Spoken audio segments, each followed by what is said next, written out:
বালক দাঁড়ায় বলে, বাদশাহ যদি অনুমতি দেন আমি আপনার প্রশ্নের জবাব দিব। বাদশাহ হারুন রশিদ খুশি হয়ে দেও কই লইব না, সিস্টেম অনুযায়ী সামনে নিয়ে আসেন। বাদশাহ হারুন রশিদ তিনি একদিন রাস্তার রাজপ্রাসাদে অনেক বড় বড় আলেমরে দাওয়াত দিলেন। ওলামায়ে কেরামের কাফেলা চলে আসলেন হারুন রশিদের রাজপ্রাসাদে, সুন্দর মেহমানের আপ্যায়নের ব্যবস্থা করলেন। ওলামায়ে কেরাম আপ্যায়িত হলেন, সব খাইয়া লইয়া রাজপ্রাসাদে বসছেন। তো আলেমগু জিগায়, এই হুজুরেরা কেমন খাইলেন? আলহামদুলিল্লাহ। মেহমানদারি ঠিকঠাক হয়েছে? বলে আলহামদুলিল্লাহ। তো আপনাদের ডাকছি, জিগাইবেন না কেন ডাকছি? জি বাদশাহ মহারাজ কেন ডাকছেন? কয় বেশি আমার একটা জিনিস জানার জন্য ডাকছি। কি? আমাকে আপনারা সমস্ত আলেমরা বলবেন, আজকে আমাকে ফতোয়া দিয়া যাবেন। আমি বাদশাহ হারুন রশিদ, আপনারা চিনেন তো? কাহা চিনি। আমাকে বলেন আমি জান্নাতি নাকি আমি জাহান্নামী, বাস এটার ফতোয়া দিয়া যাবেন, আর কিছু না।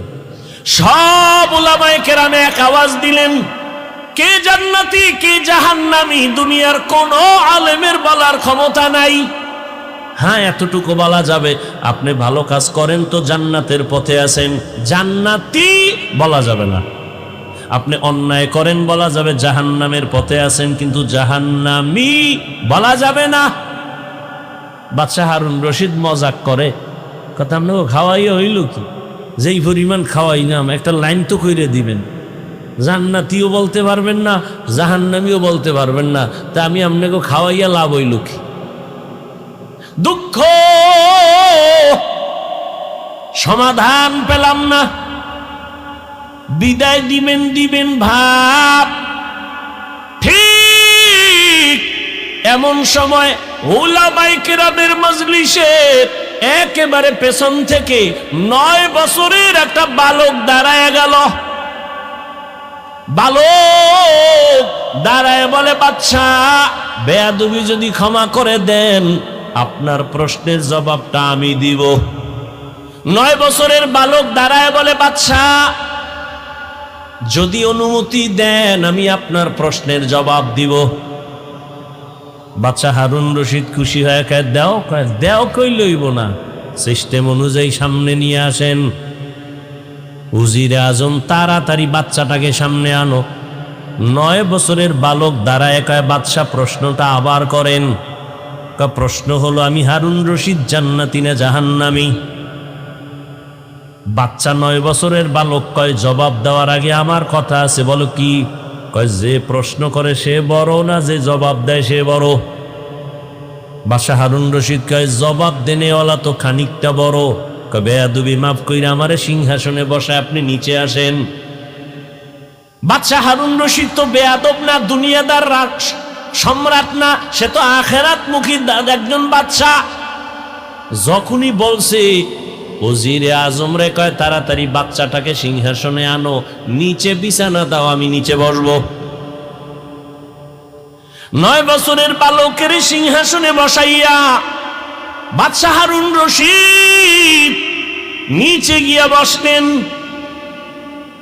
এবার বাচ্চা 9 বছরের বালক সিংহাসনে বইয়াই ডাক দিয়ে কয়, রে বাদশাহ বেয়াদবি মাফ করবেন।